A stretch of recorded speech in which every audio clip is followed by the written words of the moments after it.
So, welcome to another Talk Photography. I'm Mark Cleghorn for the Academy, and it's a wonderful day in life because today I get to chat with a pretty amazing photographer. Never met before until about 5 minutes ago. We're having a chat online, but I've kind of worship's the wrong word because then he'll kind of run away. But I've really enjoyed his work for quite a while and things really, and come across it in a variety of ways. Purple Port, as well as actually through YouTube, in fact. He's got a little bit of a channel in his cinematography and things really, and he probably doesn't even realize I'm one of his subscribers. No. But yeah, Allan, welcome. Thank you in advance of kind of coming on board, and welcome to the Academy and things really. Thanks for kind of doing it. Thank you very much, Mark. Yeah, good to be Brilliant. here. Like I was chatting before we get going, let's spend a bit of time kind of getting to know you, getting to know the man behind the camera, as it were, first, and then we'll kind of explore pretty much some amazing images and things, really. And I didn't realize until I began to really kind of prepare for today that we're pretty much the same age. Our careers in photography, even though different continents, we pretty much kind of follow a line. So where did it all begin for you? How did you first of all kind of get into photography? Oh, long time ago, before dinosaurs were about.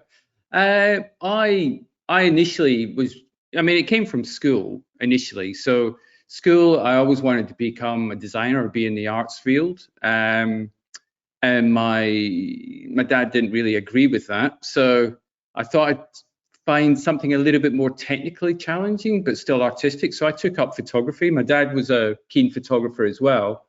I thought that would impress him, but that didn't. But anyway, so I applied. I just followed what I really wanted to do. I really wanted to become a photographer. So I went to college in Glasgow, at the College of Building and Printing, which doesn't exist anymore. So I did 3 years photography there. And studied just basically commercial photography. That was the course at the time. And then after that, I met up with two other of my students, two other guys I went to college with, and we set up our own company straight from there. It was the time of, I guess it was the time of the 80s when everyone was an entrepreneur. Everyone wanted to do their thing. So we set up our studio in Glasgow. It was fairly tough at the beginning, I must say, trying to hit into, it was 100% going into the commercial world. I've never done anything else bar the commercial world. So I always want to become a commercial photographer. I was always really interested in advertising. I loved the medium. I think that was because I had that kind of design sensibility. I really quite liked, I love graphics over imagery. I love what images can work together with ideas. I think that was my attraction. So we set up our studio. It was called Upfront Photography. It still runs by one of the partners. And we set up there. We were going to, after 5 years, we were getting pretty good commissions and we were doing pretty well after 5 years. The first couple of years were pretty tough, but we managed to make a go of it. Then I met my future wife, and then she wasn't Australian, but she'd lived out in Australia. So I decided that it was time for a change, and I moved to Australia and set up my own commercial business there. And was accepted pretty quickly in Australia. They quite liked my work, and I started getting commissions there. Started to build up my own identity, I guess, as a photographer, which kind of what I was searching for. And from Australia, started to build up. And then we get to kind of a pinnacle part, because when I went to Australia, there was a lot of very ambitious art directors that were looking for, and principally I went to Perth, Australia, which is kind of a remote town. But the people there seem to be wanting to get recognition on a larger scale.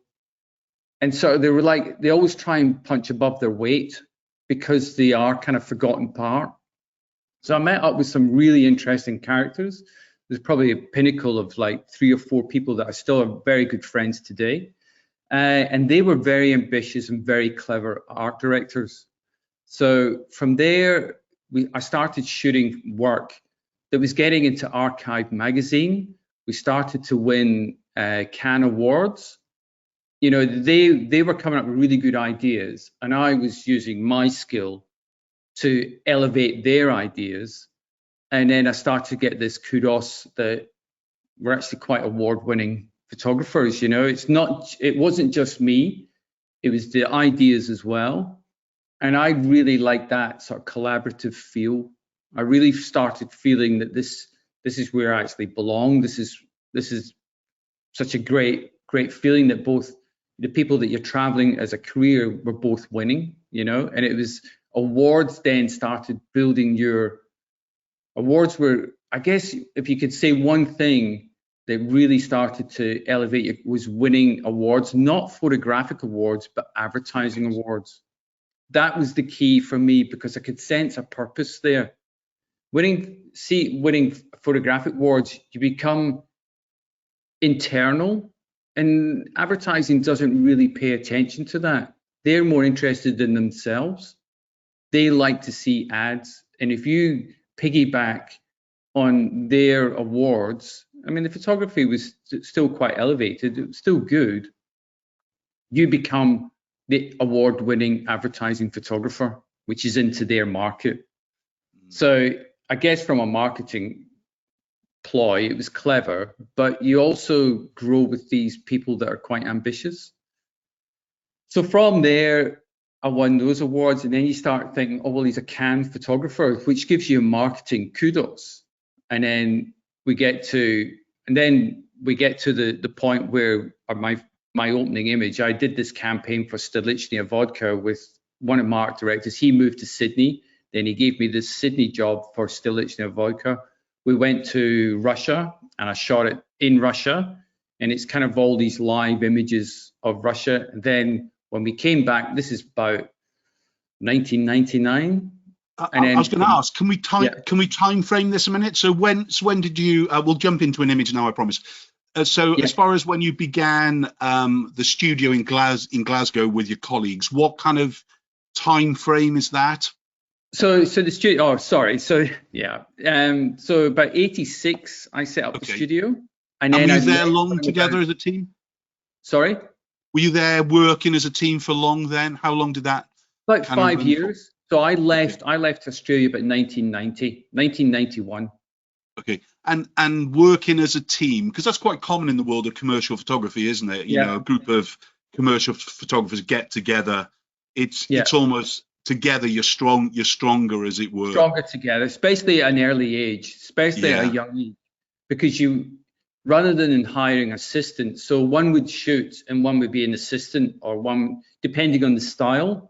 So you work with this there was 3 of us, so we worked with this kind of collaborative. Not all 3 of us would go on a shoot, but definitely 2 would go on a shoot. And when you're like 21, 22, you really don't know what's going on. So you kind of had that as a security blanket, that 2 of you would be there. There's also the thing, this is the days of film. So you didn't have your laptop there to see the images. You had a Polaroid to show what was going to be the shot.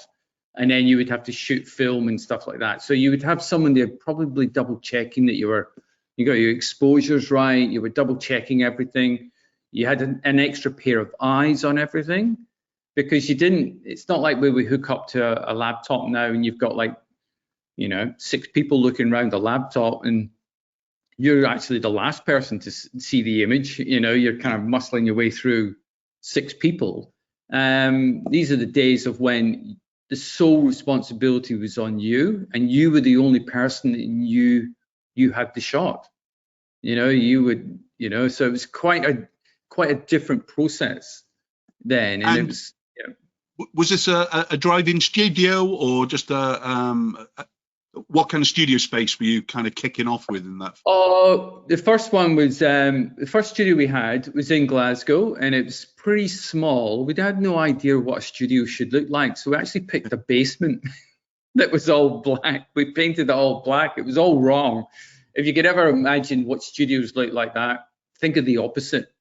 We were in a dungeon. So I was explaining to you yesterday, I did a shoot, and I was explaining to my assistant, the days that we walked in the dark, went to our dungeon, shot all day, and came out in the dark. We wouldn't see light for 3 or 4 days, because it was just the short winter months, But that was all wrong. But then after about 3 years, we gave it up the lease, and then we moved to a bigger studio.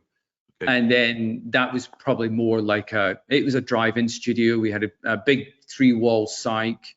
The place was massive, but it was extremely cold, but it was absolutely massive. But yeah, that was the time when we thought, we were really making quite a go of it. We were only about 23, 24 at that time. We had a big drive-in studio, and we were getting bigger commissions, and we were all finding our identity as well. So we'd all have specific clients by that time. So we were starting to shoot on our own. We weren't sort of doubling up. We were sort of, I guess, becoming mature.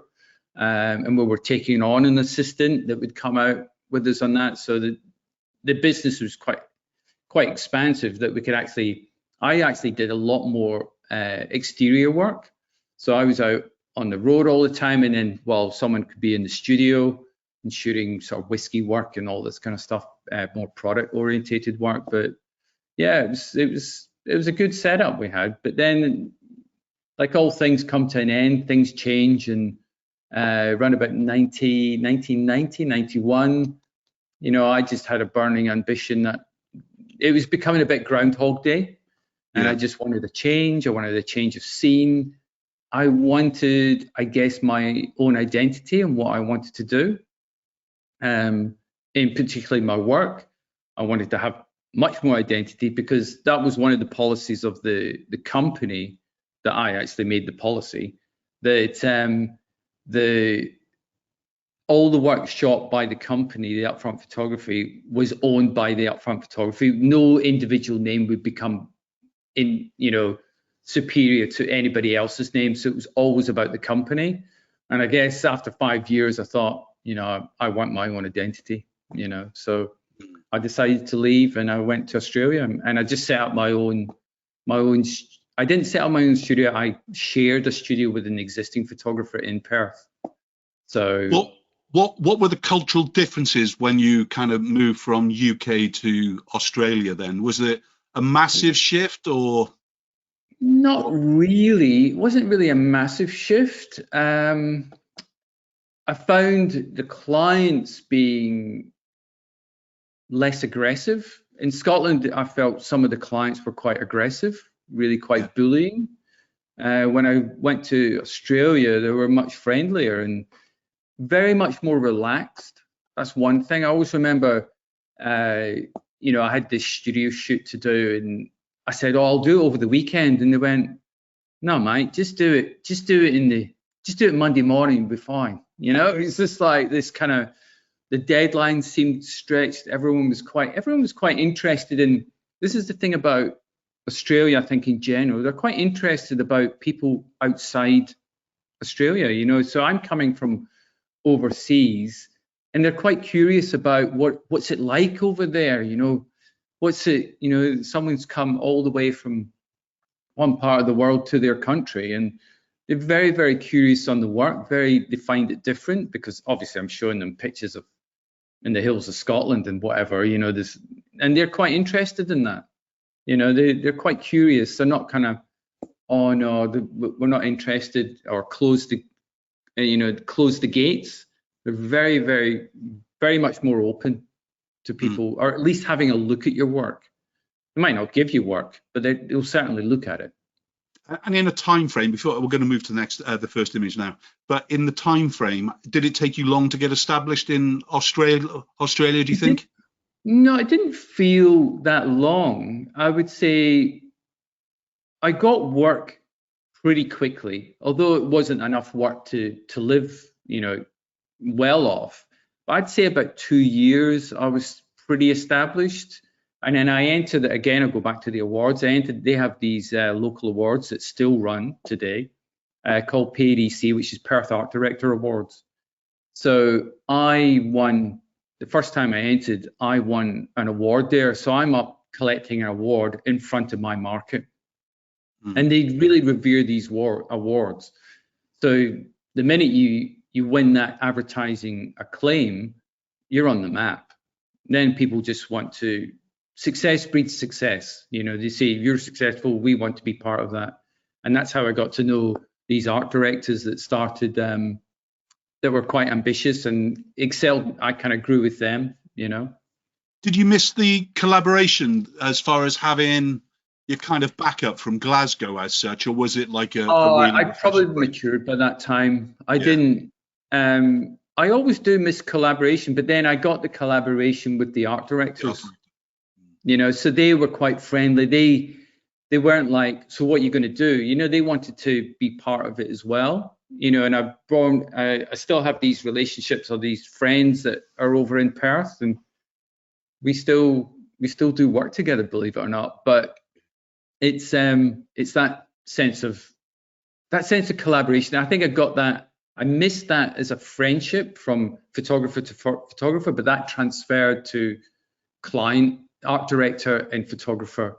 I'd grown up by that stage, and I felt a lot more confident in my ability by that time. But I don't think I could have done it without the 4 or 5 years with my my fellow students in that first company. I think it was it's like all things, you know, all good things come to an end, but I couldn't have done it without that. I couldn't have just gone out and been a photographer. I think I got a lot of support from the 2 other colleagues, you know. As well. Cool. Okay, let's have a look at the first image anyway, kind of thing. We'll just talk to, I know you touched on this a little bit. Talk us through it, what its origin, what's the idea of lighting, and so on with it. Well, it's all very repertoire. So I got this commission from George Pat's, which is an advertising agency in Sydney. I knew the art director. He was ex-Perth, so he'd moved over to Sydney. And he got me on this commission to fly to Russia. So it was for Stolichnaya vodka, but for the distribution in Australia. So the idea behind this is that Stolichnaya vodka in Australia is the only vodka that's actually distilled in Russia. All the other Russian vodkas are done by license. They're either distilled in Malaysia or they're distilled in Thailand or something like that and then exported. So that's where the truth comes from. So what they wanted was to go to Russia and shoot these true images. So this image here is basically this guy. He was our driver. So we get picked up from the airport in these big black 4-wheel drives, because it's basically the distribution of this vodka is run by the mafia. Russian. So we get when we arrived, so it was myself, the art director, and the writer, and we all arrived in Moscow, and then we get through the terrifying immigration booth, and then we come out and we meet this guy George and his driver. The driver's name's Victor. He's ex-colonel in the army. But so we get picked up by these 4-wheel drives, driven to. This is our very first location where we had to drink vodka. So it's a major insult. Even if it's like 9 in the morning, if they give you vodka, you do not say, no, it's too early. You have to drink the vodka. So we had a couple of vodkas. Then at this moment, we said, can we shoot Victor, our driver? So he just sat there. This is where we all had our little vodkas and a little bit of lunch. And I just shot this image. And it was absolutely perfect. It was true. So basically for 2 weeks, we just walked around Russia and just finding, I guess, natural situations, but we did cheat a little bit. We gave certain people vodka bottles just to have in their hand. You know, we just went up to them or we hired some models that would join real situations. There's actually a picture, a wedding scene, which is a real wedding. So in Russia, they get married and they have to walk across Red Square where they get blessed by the memorial, I think. There's a war memorial, so they get blessed. So there's all these processions of weddings. So we got a couple of our talent, these two girls, and we just told them to go and chat to the model, and I get like 5 shots. And that's it. We move on. So it was like that. The whole campaign was like this paparazzi thing almost. You know, it was quite. Yeah. But this is probably this image here was probably the one that was probably most set up. It's all naturally lit. It's shot on. I think it was shot on my Canon. I had 2 cameras. I had a Canon for film camera. I can't remember what it was, but I also had a Contax G1. The reason why I had a Contax G1 was because we were warned if you walk around with a big camera in Russia, you'll get either pulled up by the police or someone will report you. And we didn't have licenses to shoot in the streets. Okay. So I had this little Contax thing that I shot the majority of the campaign all on film. So did you come back with images and you went, we could have set this up in the studio? Yeah. Except for the Red Square image, of course. This one we could have, but the other ones you couldn't have. So yeah. We did get the films processed in Russia. We found a place that would process them. That was quite scary, going to a lab you've never heard of and chucking them in and them coming back. But we did have to have something to come back with. And it's also like flying with unexposed film. There's all the, going through the x-rays and stuff like that. You don't want to get the film contaminated. There was all these problems you had in those days of flying and arguing with like security staff saying, no, we can't have the films going through the x-rays, and it was just, so we decided that we'd try and find a processing lab in Russia and get them processed there. So we managed to get them there. So we knew we came back with pretty interesting images, And that would have been in the E6 days, yeah? So you'd be shooting tranny anyway, yeah? Oh, I shot neg on this. Oh, did you? Okay, wow. Yeah, I was a coward. Yeah. Give me some latitude. But yeah, you had your 100 ISO and you had your 400 ISO. And that was obviously on the 400. So you only had 2 ISOs, none of that 1000, 1600 ISOs. And it was pretty dark. We shot this in about March 1999, I think. Yeah, we were there. This is early Putin days. Did you enjoy the travel? Because it features quite a lot in the images. Did you enjoy it? Yeah, I mean, I do enjoy the travel. The travel's great. The more you travel, the better. It's just more cultures you meet. That's one thing that Australia did open up for me, because from that Stolly campaign, that won the award in Australia. So that's like the pinnacle award for advertising in Australasia, is to win the award. And that campaign won silver for photography. So you are basically now at top of the tree for that moment in time. That campaign became quite famous, photographically. So that was that was the turning point of being a Perth photographer to being an Australian photographer, that then expanded out to Asia. Because from that campaign, I got now phone calls from agents. So agents were calling me up, photographic agents, saying, will you come with us? Will you come? So I had this kind of much more international appeal. So I joined, who did I join? I joined a guy called Guy Venables, who was an agent in Sydney. So I joined the Sydney agent and started getting work up in Asia, in Singapore, because Singapore's a big hub for Australia, for Asia. So in Singapore, they have all the big major advertising brands, but they feed out to all that region, Southern Asia. Did you stand out a little bit because you were from Scotland as well, do you think? Yeah, it does help. It does help having a different accent when you're now, because they market you, it's a Scottish guy, Yeah. So it gives you a little point of individuality, but also it links you that he's from Scotland. And even the UK, it still has a big, well, he's from the UK, so he must be good. It's like all branding. I mean, it's a bit like if you're a London photographer, you could be the worst London photographer, but if you went to somewhere like Sydney or something, I'm a London photographer, they're like, oh, it must be good.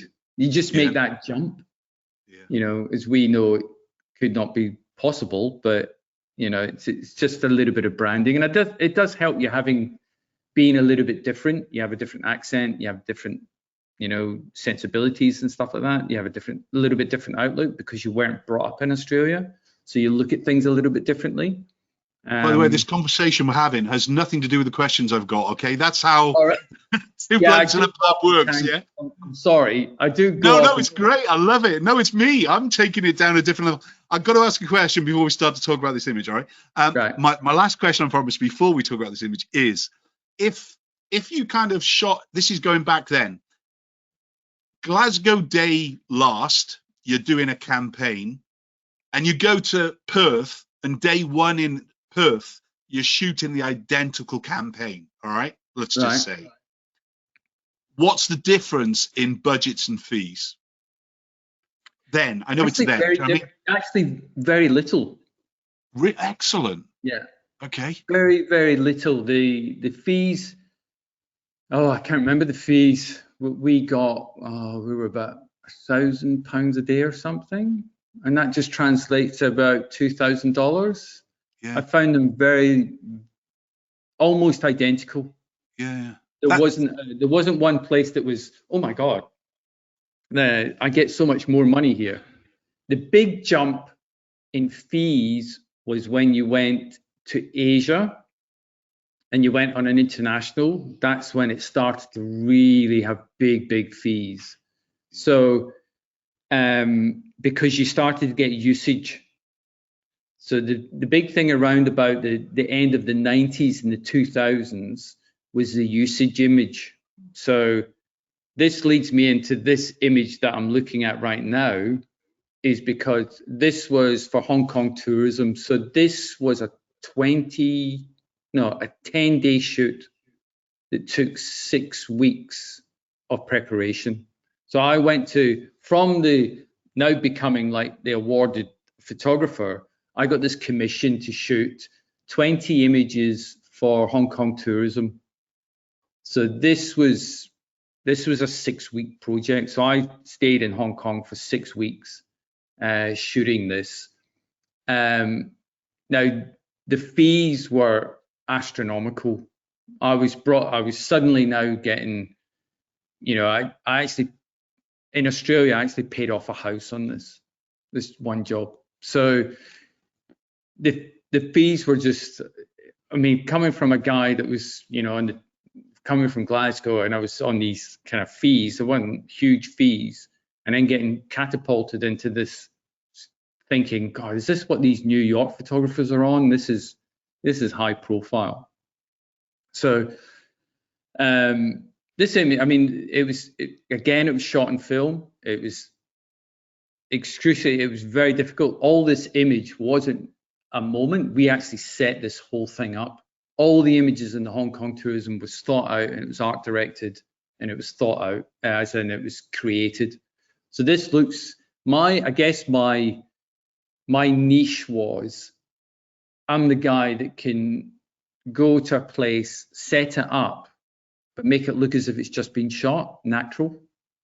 That was kind of, I was getting commissions from Singapore Army where I had to set up an evacuation scene. So I would say it was almost like a movie, and I would set it up, and I would get the people just to act out their thing, and I would shoot around that thing. I wouldn't try and control them so much, or try and let the action play out, and I would shoot around that. So that's kind of the work I was getting. I was trying to get this kind of natural feel as if it's just a moment, it's just been shot, you know. So, how many people have been on the ground with you at this stage for this kind of shoot? For this one, I had a cast of thousands. I had that advertising shoot for Hong Kong tourism. I remember sitting at a table, and we were introducing all the people that were involved in the shoot, and there was about 20 people. Wow. There was like crew. I had like 5 assistants. I would have 3 or 4 people, art department.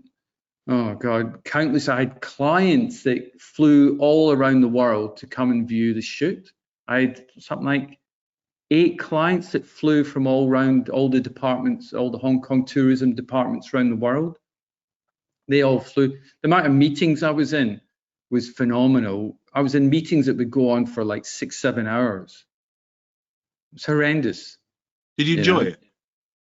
I didn't enjoy the meetings. I found them quite stressful because you were always trying to explain what you were trying to do, but in your head you're kind of going, well, it's quite obvious. Am I actually having to explain really obvious things? I found that quite annoying. There was a lot of travel, and then there was like this break for waiting for weather. Weather was an issue. But once we actually started shooting, I still quite enjoyed it. It's always the time before that I don't enjoy. Like on these sort of bigger shoots, you're kind of going, why am I doing this? This is so stressful. But then when I'm on the day of the set, I'm okay. I'm fine. And what were you shooting then? Medium format stuff or 5.4, 10.8? What were you doing? That would be shot on. This campaign was shot in transparency in the day. Yeah. It was all Hasselblad, all transparency film, Kodak, I think it was. Again, I would do the old clip test, then go and look at the clips, make sure, and then push or pull the processing. But yeah, there wasn't much fancy filtration. It was all natural light. I might have had some scrim over the top. I can't remember. I think it was natural light, but yeah. It was all set up because this is they call this the Bund Festival in Lantau Island, where they have this little procession with these girls look as if they're getting held up by a little boy's hand, but it's all wiring. So they recreated this whole scene. So the Bund Festival happens in, I think, April, and we were shooting in March or something like that. So they had to recreate this whole scenario. But yeah, it was great. It's good. Beautiful. It's good love fun. it. And did that lead on to a lot more work in Asia for you then? Yeah, from there on, I was kind of doing, when I was in Perth, I was doing about 3 to 5 trips a year up to Asia shooting. Working for Saatchi's, Ogilvy Mather, did IBM campaigns. I can't remember. It was lots of little jobs. And the money, I did things for Martell. I didn't work for Guinness because they have their own, they don't import the work from London because it's not relevant. So they shoot locally. But like Guinness is run out of Diageo's headquarters in Malaysia, so we shoot in Malaysia quite a lot of times. KL, Thailand have shot all over the place. Hong Kong a few times. Japan, so I was going up to Japan, shooting for like Cenobie drinks, which is Japanese tobacco. There's just endless amount of work. It was good, as well as keeping a hold of all the local work in Perth as well, and Sydney. Did work quite a lot of work in Sydney as well. Do you prefer to work with like a structured kind of art board, or do you prefer to actually kind of have that little bit of flexibility within work? What's your preference? Flexibility, because I like the old style art direction. I like it when they do a drawing and say, this is roughly what we want, and that's what the photographer's there to do. He looks at the picture and goes, well, this is how I see it.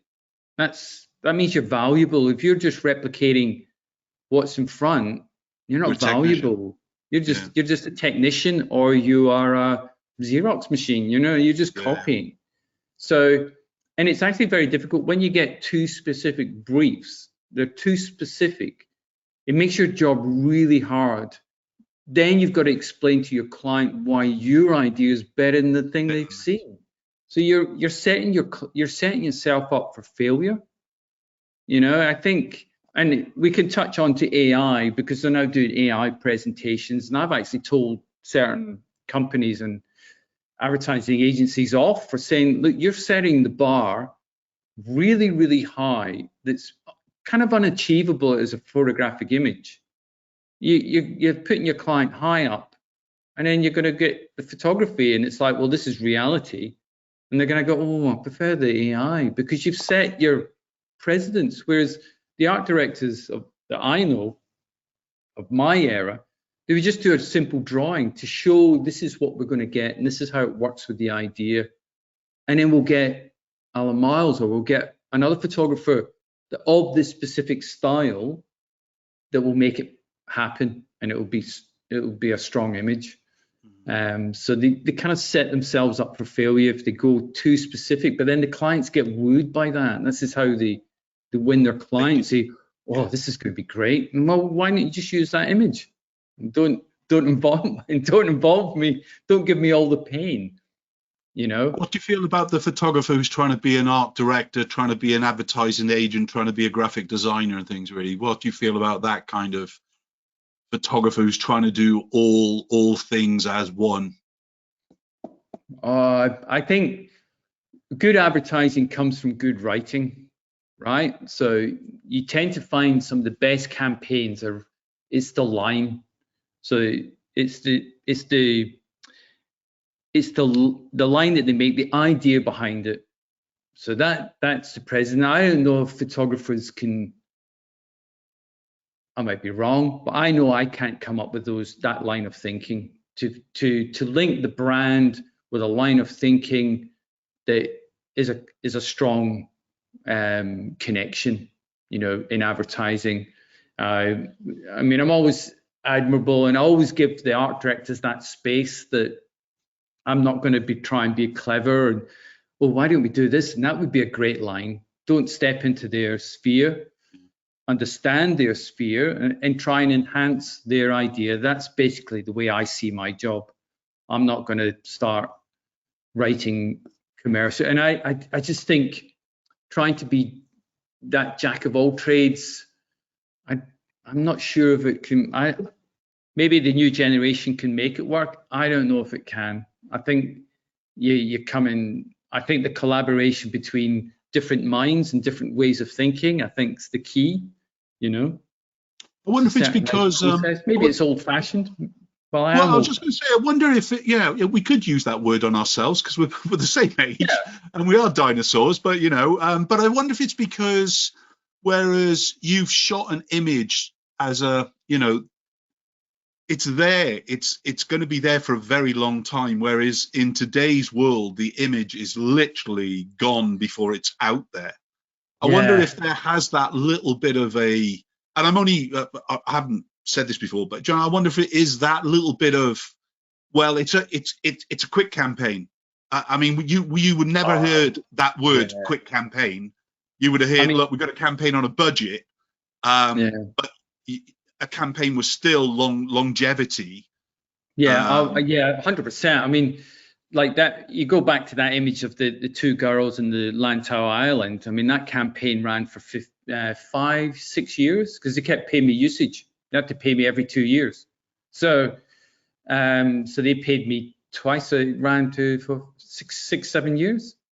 That image was knocking around Hong Kong tourism for 6-7 years. I mean, you explained to me an image that will last 6-7 weeks now. So I think that's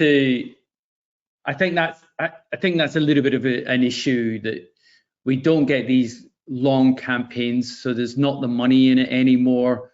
And the amount of times people just say it's just for social, it's just for social. It's like, well, the thinking and the process is still all the same. Whether it runs for 1 week or it runs for 1 year,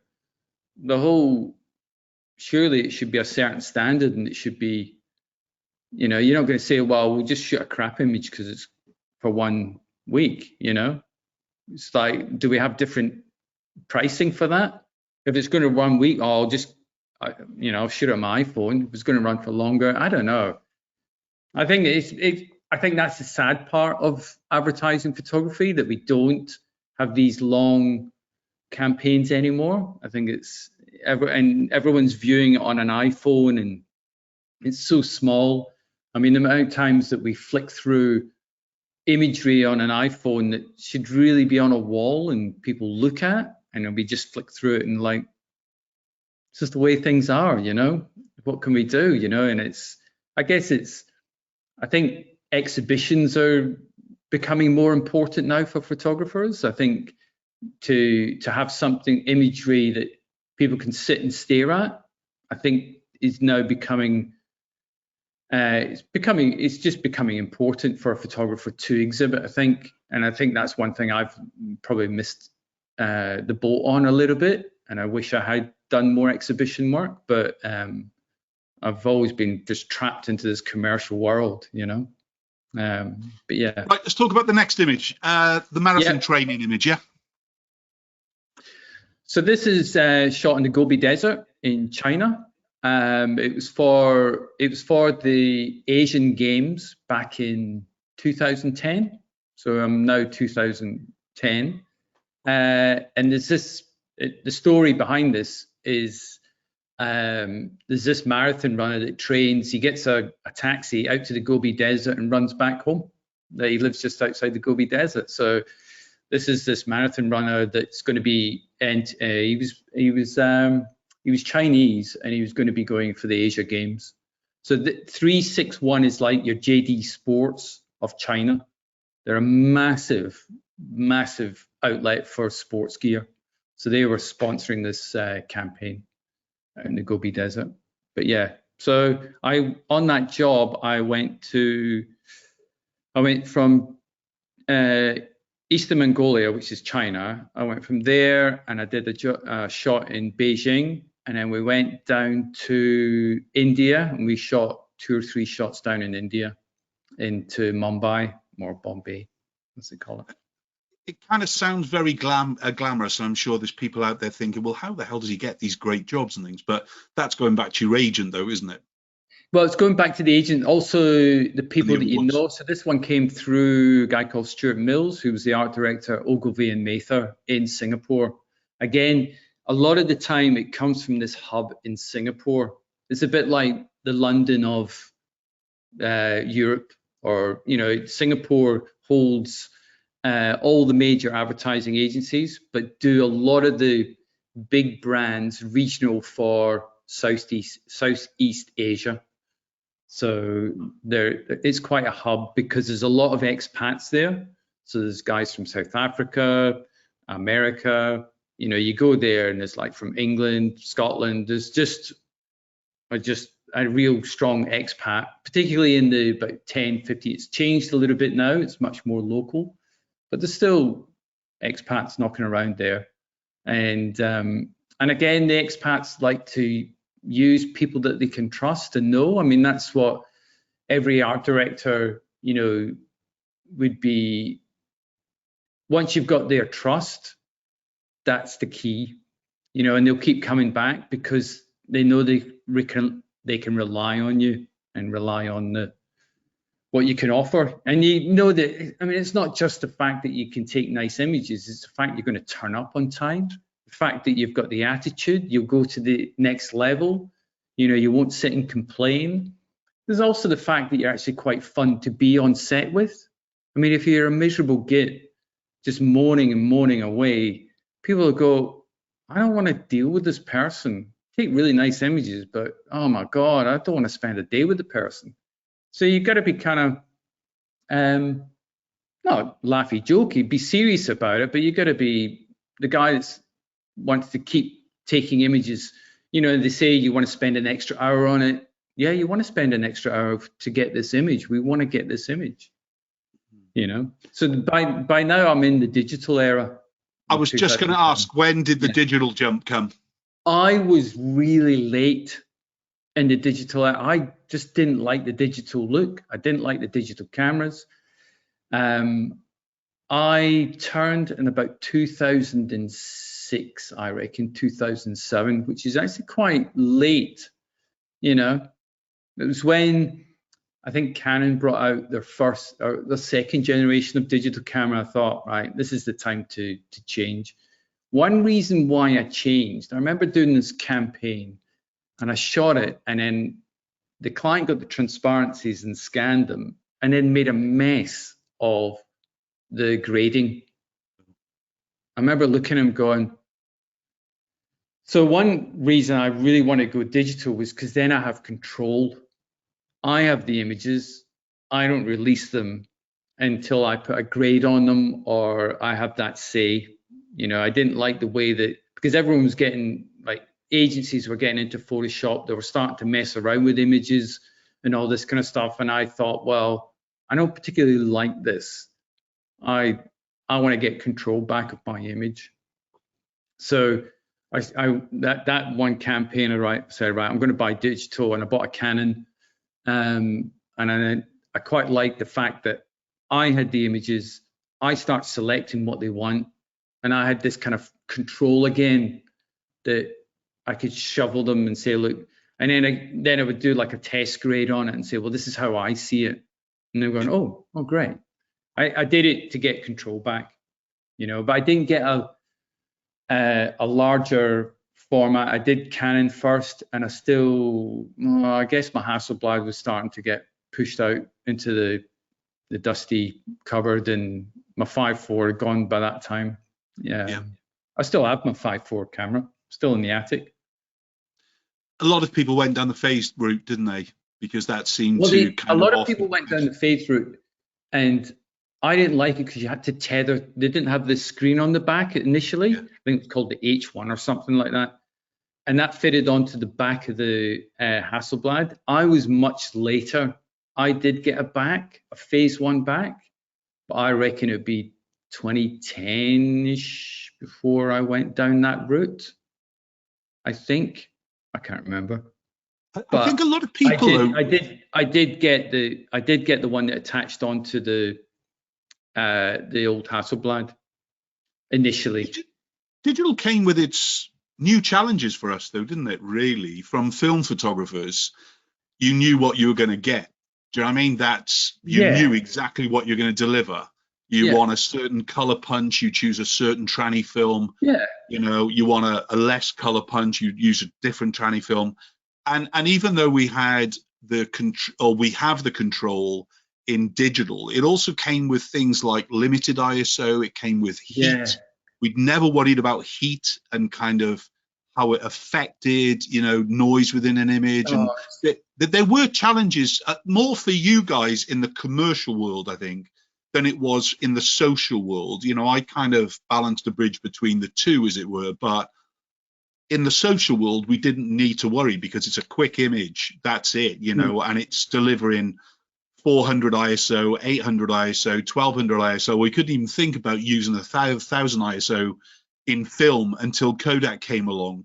You know, in black and white film, there's a different thing altogether because we could control the grain, you know, but in digital for you, it must have been a bigger learning curve than us. You know, I remember seeing the first scanning backs with Kodak going back to the middle 90s.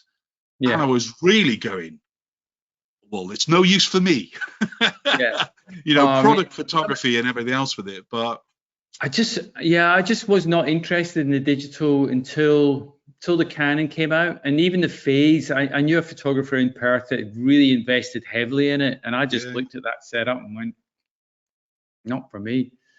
You know, because I was shooting outside. So am I going to be carting a laptop? And I'm trying to find these real moments. And I just find it just looked awful. And then you got to worry about, is my battery charged? All the charging, you know, all the, I've got enough batteries on me. I mean, it still is the case today, you know, it's like battery power. I mean, a Hasselblad just runs off fresh air, you know, in the days of, you know, film. As long as you got enough film, you can just keep shooting and shooting and shooting, you know. But I was not I didn't jump in. And then I did get a phase 1. And then I did buy the Mamiya system, the phase 1 Mamiya system. And that was a terrible camera. The Mamiya that they made with phase 1 was one of the worst cameras I've ever worked with. It was appalling. The mirrors used to shatter so fast, didn't they? Oh, it was just terrible. There was always something going wrong with it. I didn't mind the back, but then the ISO above 400, it was useless. Really? You know, absolutely useless.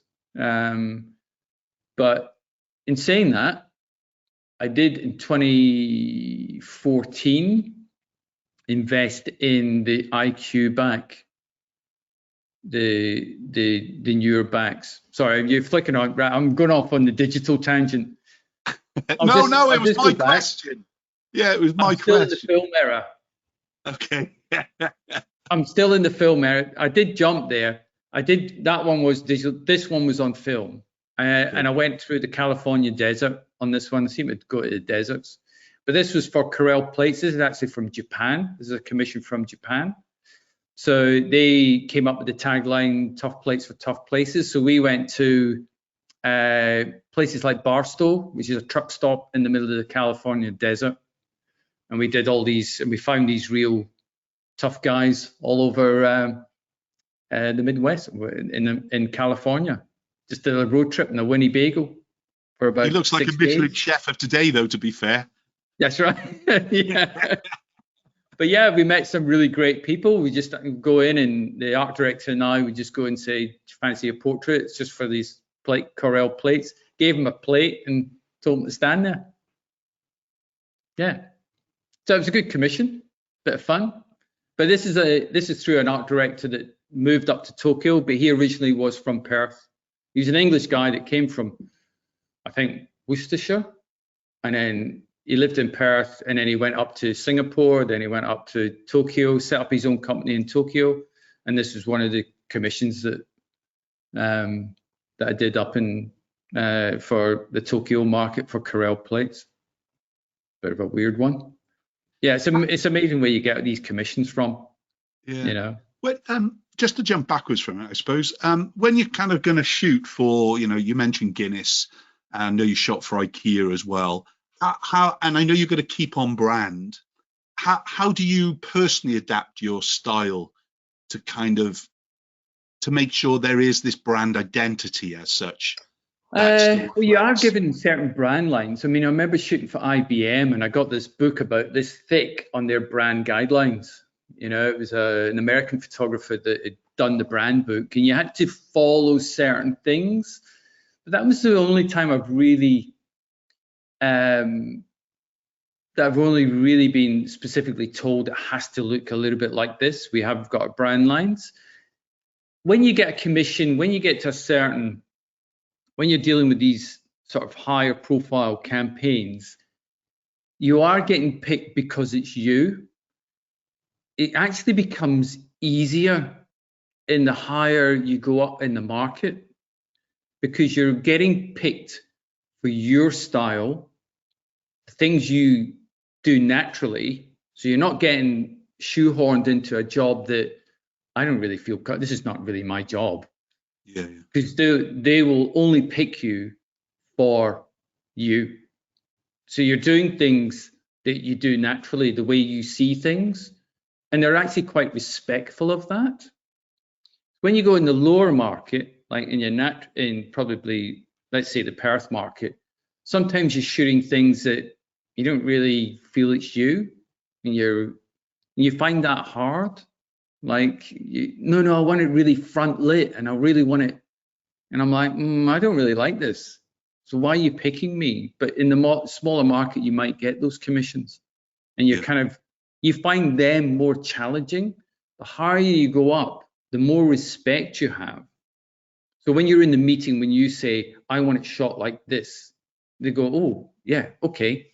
Because I'm paying you a lot of money. So I don't want a technician. I'm not paying a lot of money for a technician. I want someone that's going to add value.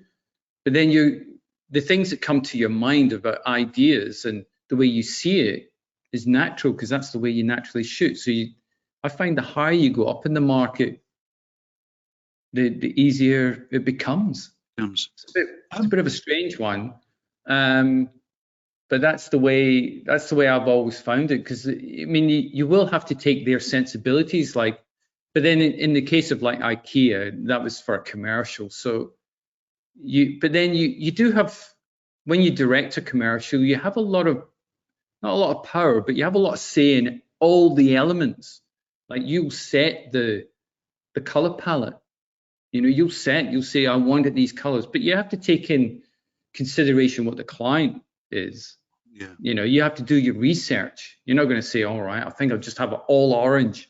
You know, you'll research the client, you'll think, and you'll adapt, but you'll adapt also. You will modify it into your style.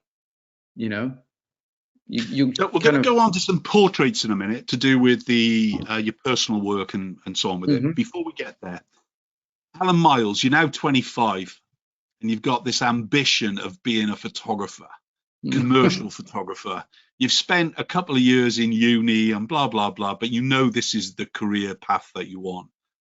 What's Allan Myles going to be doing today? How's he going to make himself visible for the next 35 years?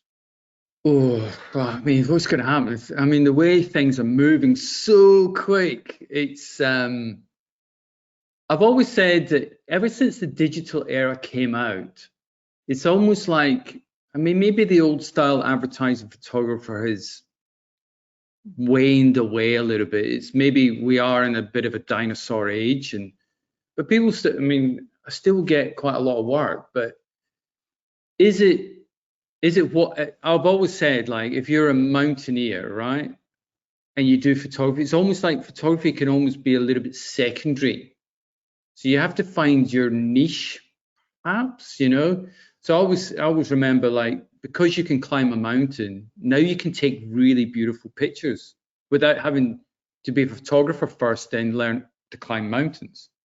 Yeah. So it's a bit like you've got to find other niches as well that you've got to kind of get into. You know, if it is becoming, in an advertising sense, God, you got me there as far as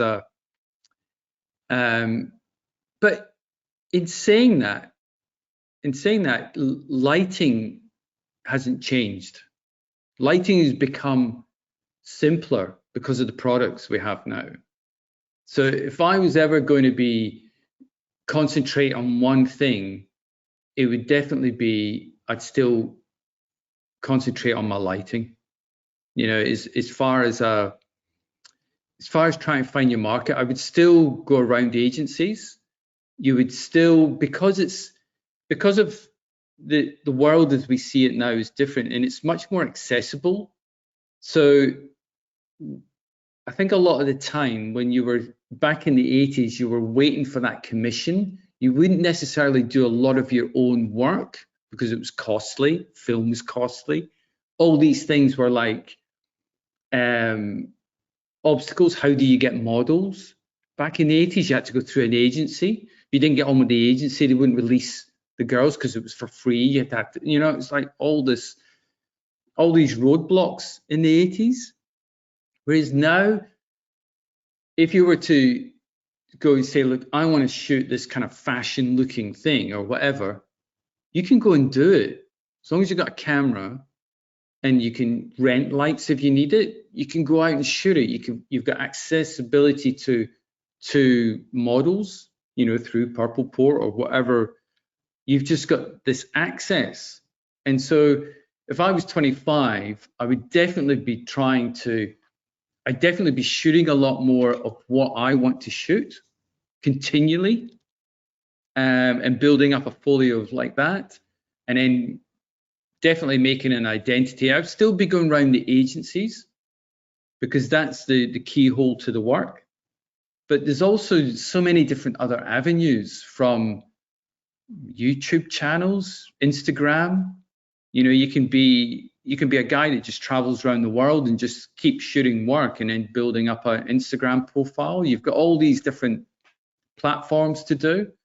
I think it comes down to what kind of personality you are as well.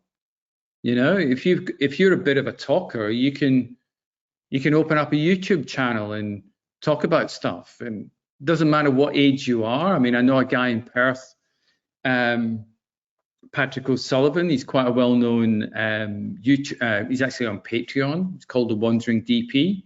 He makes so much more money doing that than actually doing work. You know, it's quite, there's so many different avenues, and I think it does depend on your personality.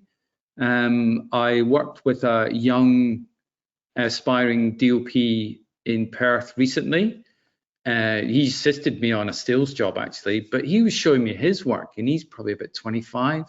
His work was absolutely stunning because he's got a little niche. He works for, he does music videos for a young director over there that wins quite a few awards. Again, that little collaborative hubs are growing up again. You can see it. There's a director there that gets him to DOP it. His DOPing's great. All the lighting now has become so small and so accessible, and all change of color. I mean, we used to have gels out. It used to be really complicated.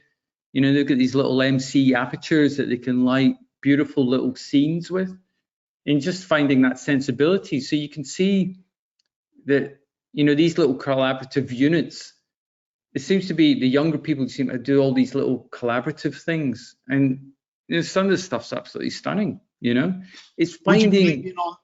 Would you be leaning on cinematography video as well? Yeah, I know definitely. That's kind of, definitely. If I was 25, I would be doing both. I definitely wouldn't just be a photographer as such. I'd be where I am now, sort of thing, you know, because I do commissions, you know, I do work here that, like, there's like some, I mean, it's not so glamorous, but it's like an interview and B-roll. You know, I'll shoot it, I'll kind of semi-direct it, and I'll cut it, and I'll color it. So I've learned DaVinci over the last 5 years as a editing software. You know, I still shoot stills. I've learned Photoshop over the years. You know, it's just an evolution. You just got to keep learning all the time. So as a 25-year-old, I would definitely be shooting stills in video. That's the way I would look at it, because there's so many commissions now that they say, oh, we want a still of, you know, we want a nice portrait, but can you make it move as well, just for a social media? So you just use the same principles, you know, and just put, you know, you get another camera, you use your same camera, and you just do the moving image, you know, because as a photographer, the leap from photography to DOP is a little bit different, but actually from a photographer to director is not that much of a leap, because all the things you think about when you do a photographic commission, like from the styling you get involved in, the pick of the model you get involved in, you do a direction to the model or the talent, you do that as a director. It's just on a bigger scale. The hardest thing that I find being a director is working out the sequence of images, because you're so used to trying tell a story in one image. Can you tell a story in a sequence of 12 images? That's the hardest thing about taking that leap. So when I direct, it tends to be very much, I don't know, montagey. It's not a great driven dialogue or anything like that. It's not. It's all motion put together, you know, wallpapery stuff. Cool. I don't know. Allan, I think this is going to go on a little bit, if that's okay with you. Are you okay for time? All right. Yeah, No, I'm fine for time. I know I'm the worst. I can talk and talk. And talk. I love it. No, it's brilliant, honestly. Can I have a quick comfort break? Is that okay? I'll be back in a second. Okay. Sorry about that comfort break then, but hey ho, I needed that. It's my age. Right. Let's talk personal projects and everything else with it and things. Really. So we got our first of images. Talk me through where we're going now. So this was actually flick shot. through them. In fact, let's just have a quick flick through those. I mean, those are the ones we're going to chat about now, anyway. Start me off. So this one is actually a little bit older, because this was actually shot in film. And one thing that I got really pigeonholed into this guy that does this reportage kind of feel. My advertising feel was very much of the moment. It was capturing this. But when I was actually a student, I actually really liked portraiture. I like this, you know, this slower feel, studio lighting. I liked all this kind of, I was very much into art as a kid. I mean, from Dali, but I also like the Renaissance feel, I like the Raphael. I like this, you know, the way they painted these kind of people that didn't really do much. You know, I like that whole, you know, you look into these people, and throughout just generally all my commercial career, I very rarely get portraiture. I rarely get this, I want to take a picture. So I just took upon myself, and I wanted to start shooting. So this one's actually a fairly old image, and it was shot on transparency. I think it was actually shot on transparency, and then I converted it to black and white. But I kind of remastered them as well because they were a little bit, they weren't so good. But recently I've remastered them. But I really enjoyed that process. But the process was to get the girl. I had to go through an agent. I had to do this, and it was like a one-off thing, and it was just a little bit too hard in between all my commercial work to do these shots on a regular basis. So this kind of, I keep going back to this image. When I left, now we're in about 2013, 14, and then I decided to leave Australia, come back to Scotland. It was actually more for personal reasons, but we won't go into that. But it was like, we came back to Scotland, and I had, because I'm not established here, I have more free time here. So I'm like, well, you know, I still go back to Australia to shoot, still go back to Singapore to shoot. So, but I had like periods of time here which I didn't want to shoot. I mean, I was quite happy of the break as well. I mean, there's so much Groundhog Day when you're just shooting commercial, and it just becomes a blur. And I just wanted a break at this time. And then, but I still wanted to shoot stuff. And now that we're in 2014, we start to have access to models. We can, you know, we can type away and say, can we do a shoot here? Can we do this? And then it's great. You can hire a little studio. At this time in Glasgow, I've had changes of little studio, and I got quite, this is what I want to do. I bought this background.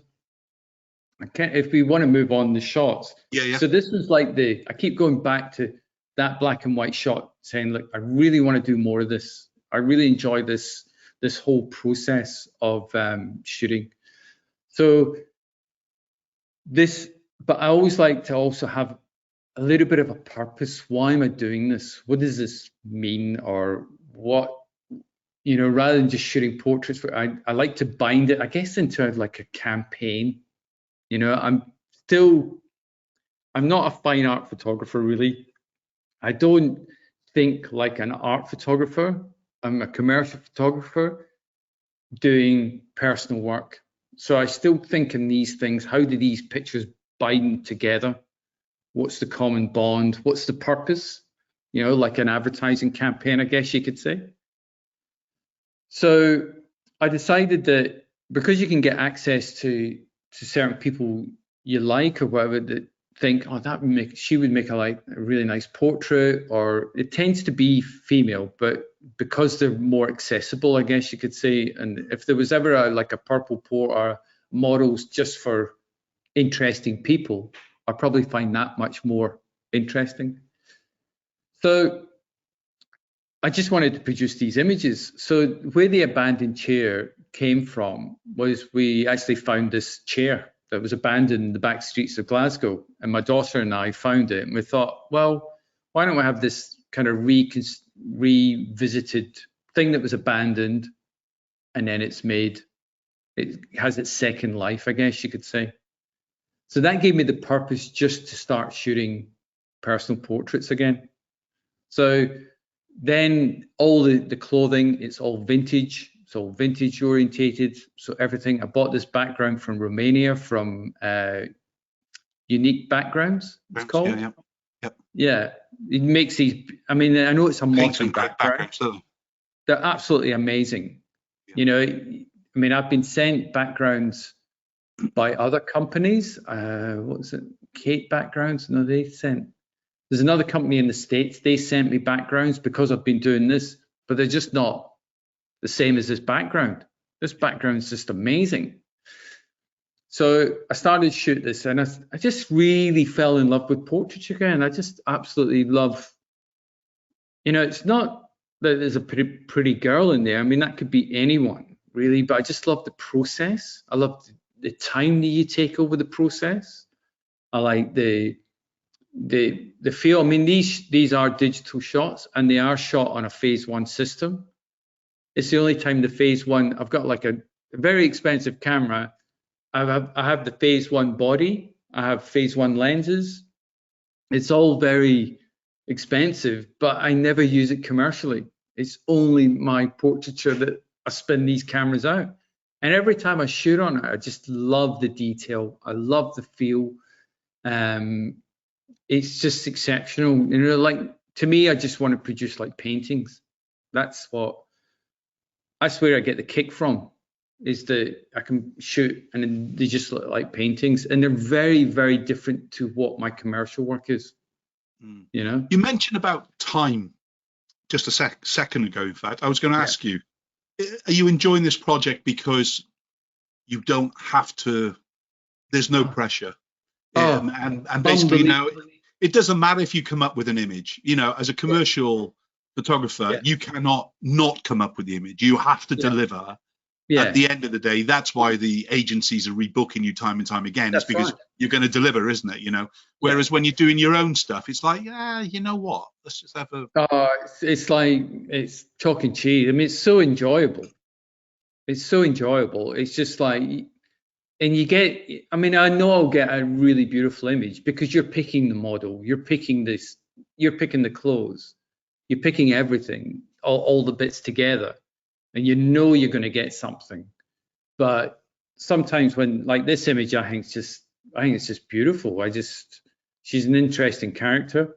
And actually she came with her own clothes because I do brief them, but just everything about it, it's just, to me, again, it goes back to that painting feeling. Maybe I should have been a painter in my days before, but I love the process. I mean, this sessions only go on for 2 hours. I don't like to keep the person too long. I don't like to elaborate over it, But I just love the slow process. I love the slow process of shooting, with the slower camera. It's not like 10 images, per second and try to hurry up and all this kind of stuff. I just like I find it quite therapeutic, really.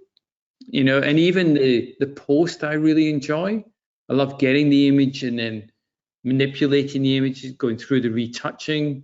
Again, it's the whole process, How different would this image be if it was now a commercial image? So in other words, I don't know. It'd probably be brighter, be happier. It's just like no one goes for any melancholy girl looking to the ground in such a sad way or reflective way. No one really goes for a really vintagey thing unless it's a period thing. I mean, if I was to try and picture this in a commercial world, it'd be nice if it was an actor, maybe a period piece, that sort of thing. I'd love to shoot for like a ballet company. If a ballet company said, look, I want a series of pictures, that's really up my street, but I'm just not in these fields.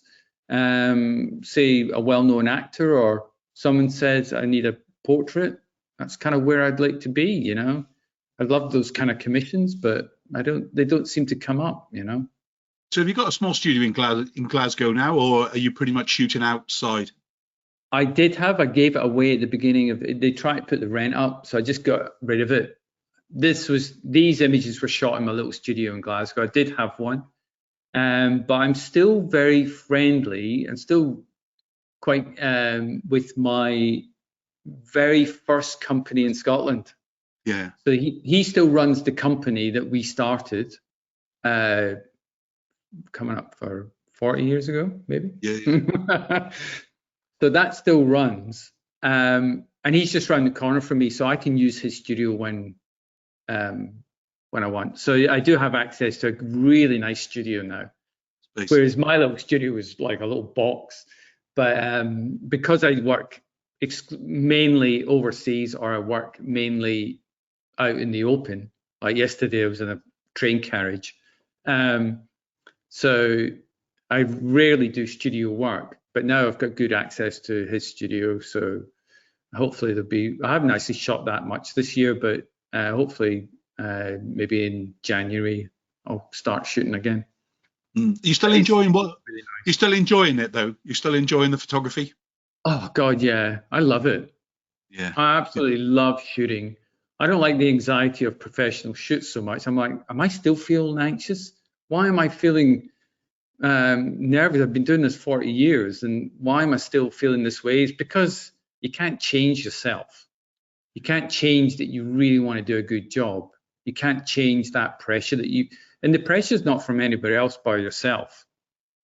But I guess you learn to cope with it and you understand it, Just anxiety is just part of life, I think, a lot of the time, and you just have to live with it. But when I'm on set, all that disappears, and I just think about the job. I just think about, it's just, it's only when things don't work. I guess with the digital age as well, it's like if things don't work, it's like that's where your anxiety, what happens if that light's not this and computer decides to have a bad day and all that kind of stuff, Okay, it's the last image, but I want to talk about AI Sorry, I was just saying technology is getting so reliable now that it's tends to be pretty plain sailing, In some ways it's easier now shooting than the film days. Film days were pretty stressful, make sure that film's going to come out. That's what we had a meter for. Yeah. Talk to me about this image and lighting. Let's dissect it, because we haven't really talked technical about anything. We've kind of pushed it around.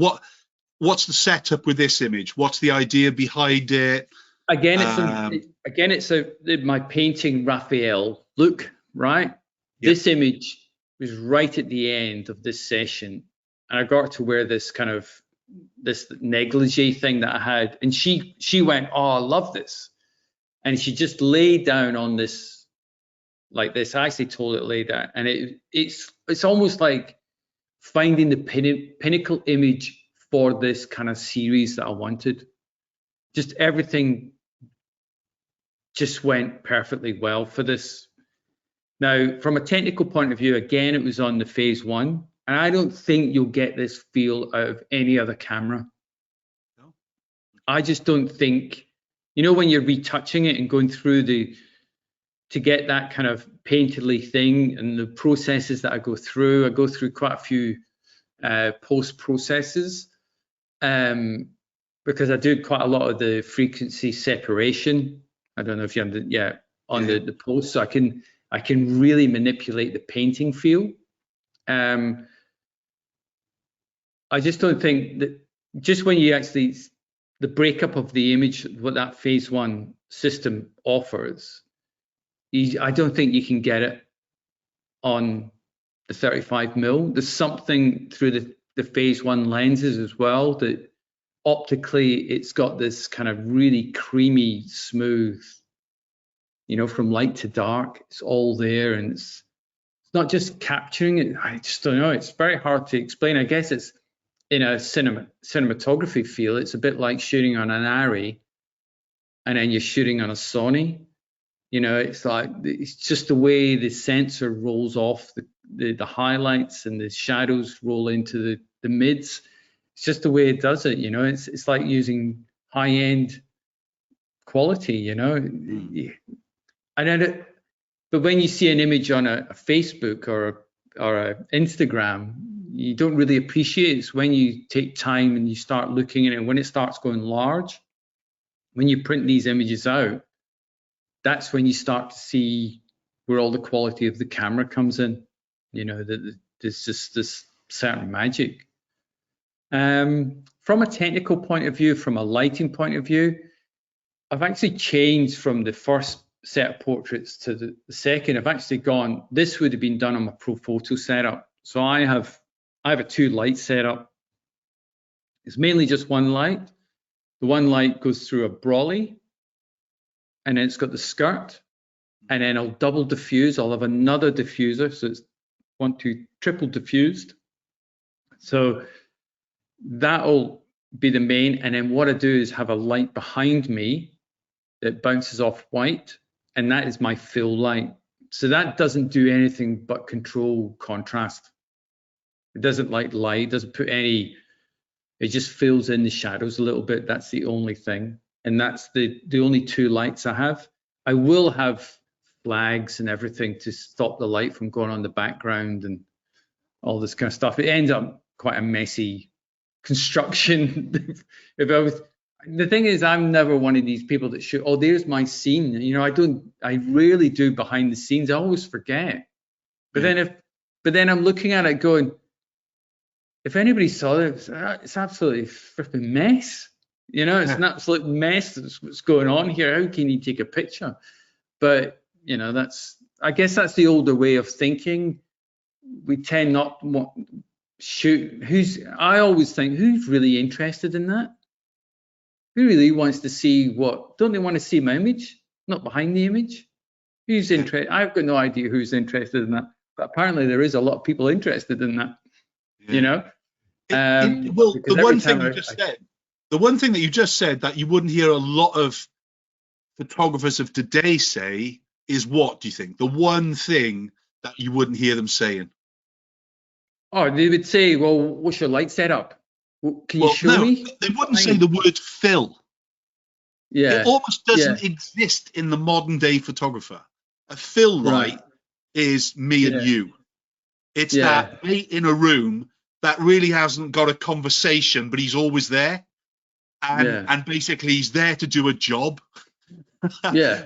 And the fill light is such an underused light in today's photography world. You just would not believe it. Yeah. Well, they always kind of, I guess in their day they would, well, in their day, and now they would go, oh, well, I'll just boost up my shadows. Exactly. But it's different. It's different. It makes a huge difference. It's very you can't see the light. You can't see it, but it's there. And I always have it. It makes a huge difference because if I was to shoot before and after the fill light, the amount of light, because then what happens is if you look at that picture down in the bottom left of all that fabric, how I can paint that up is because of the fill lights there. So I can, because I've got that detail, I'm not taking it from black, I'm taking it from a mid-tone. So I can now separate and I can use that to have that painted, because that's all post to emphasize all the folds, etc. So I end up almost like my way comes like a paintbrush. The way I can manipulate all the highlights and bring the highlights out, and I play with the hair. All those little highlights, a lot of these highlights, particularly in the shadow area, is the fill light that's allowing that to happen. You know, so you've made my day by using the word fill. You won't believe it. I know it is a bit of an oldie worldy thing. No, but it was essential to lift shadow information. Yeah. You know, even in the world of portrait photography. Yeah. You know, you wouldn't think of really shooting at all without a fill light. How much fill you need or want is your choice as a photographer, isn't it? But you wouldn't have thought about having the most non-evident light source in a room is the most important light source in a room. And things. Let's not get Mark Cleghorn going, but thank you for making my day. With it and things. Someone's day today. Allan, I want to touch quickly on AI, but before we do that, lots of ways to see more of your work through kind of the Purple Port. And obviously via your website. On the website as well, you can kind of link off and see a little bit of Allan's story in that. But I would say kind of link from the Instagram page, because that's where you can see the link tree, and you can go off and actually see some of the other work and images for sale and everything else with it. And technically that's where I'm heading to. because that's where I came across really about the kind of the AI images and everything else with and things were really. Talk to me about your journey with AI. Oh, my journey with AI. Well, it's a bit of a love and hate thing. AI's helped me in certain aspects. I find it a tool. I don't use any mid-journey. I don't do any imagery. I only use AI in a word sense. Hence, one thing I did struggle when I was a kid, it was English. I wasn't very good. I had dyslexia, and I can't spell, and I can't do this, and I find it really, really tough. And hence, that's why I became a photographer, because I'm dealing with imagery. But then when you start directing, and when you just in general life now, a lot of things are written. So when you have to direct, you have to write things like you have to write treatments in your vision, etc. Even when you do large photographic commissions, you have to write treatments and how you're approaching it. And I find AI really helps me get the skeleton of what my idea is. So I'll type in my idea, and AI has just been an absolute dream from a word processing, and even from a cell point writing treatments. Again, you'll have to read. It just starts me off, and then I think, oh, that's quite good. That's quite clever. Thanks very much, AI. That's exactly what I want. But then you tidy it up to what you want, you know. But when you're not very good at English and you're not very good at writing per se, when you've got a piece of white paper in front of it, it's the first words that are the hardest, you know. And AI has really helped me in that sense. But from an image point of view, I think it's very clever, and it kind of came on with a bang about a year ago, and everyone was going, oh, this is the end, this is the end. But when people actually start to analyze it, they kind of go, well, I can spot it now, I can see it, and it's very unemotional. It's not emotional. It has no flaws, as in it's too perfect. It doesn't have that human error, which actually is part of my work in the reportage thing. I always think you've got to know a very, how did I put it? You're looking for that lucky mistake, but you have to set the situation up that you're going to get that lucky mistake. You look for the person that might not be perfect in the background, but that's what makes it real. And that's what people see uniqueness, and they see that that image is genuine. And brands these days are all about being genuine, particularly brands that I work with are like insurance companies or travel companies, or like I've just did a job for ScotRail, or I've done stuff in Perth for REC, which is a big insurance, and they talk about their members, their people, their staff. You can't use AI on that. You'll never be able to use AI on that, because they're talking about real people. And if a brand was to say, use an AI saying that that's our staff or that's our members or that whatever, they'll get slated. So morally, you can't use AI in imagery.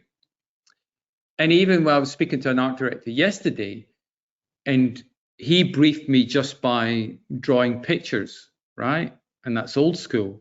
You know, this is the image you want. And now young art directors are going, oh, well, I can AI it up and present that to the. But then the client's getting overpromised on what they can get.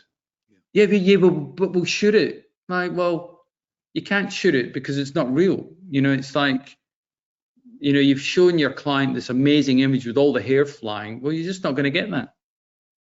That's not reality, you know? So I think there was a big hype about a year ago, and I think things have settled down and we know the limitations of it. And I can't really see it having a major impact on certain parts of, maybe if you go into like the beauty world, you might have an impact, because that was all about perfection. And like AI is really, really becoming that beautiful, almost like when when the work you see in Asia or Japan, where there's no shadows, and shadows is a bad word. I reckon AI will probably take that, because it almost looked artificial anyway, and that's what they aspire to.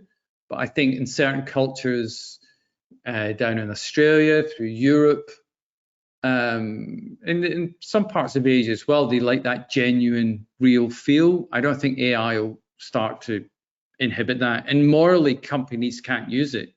They can't sort of say, this is our members, they're having a great time. Our lifestyle, what a great time, blah, blah, blah. And they're not real. It's like, well, I'm not buying that. Morally, they won't buy it. So I can't see it. Sorry. Go on. I can't see it having a major impact. I think it's all settled down now. Yes, there'll be AIs with us from now on, and embrace it as a tool. It's a very clever tool for certain things. But from an imagery point of view, I don't think so. I think photography has still got a lot of life in it.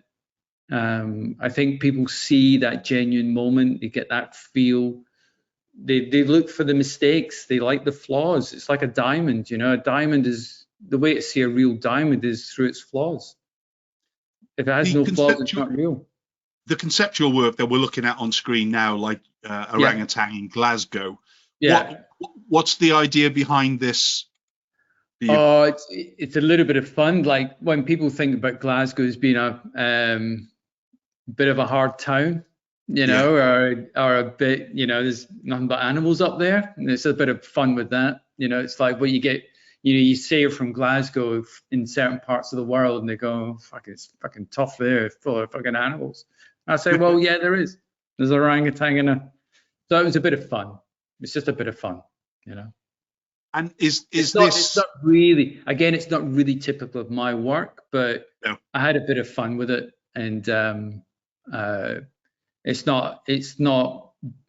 nowhere near the work I do commercially. I don't get that kind of work. So I tend to find that my personal work is very almost polar opposite of what I used to do commercially, because I've got an attention span of a newt. So I like to chop and change. There's not really an absolute one thing I do throughout my whole career. I chop and change. If you look at the Instagram thing, it's just flipping all over the place. It goes from portraiture to, and then I do these videos that are all about one moment. It's all about stopping.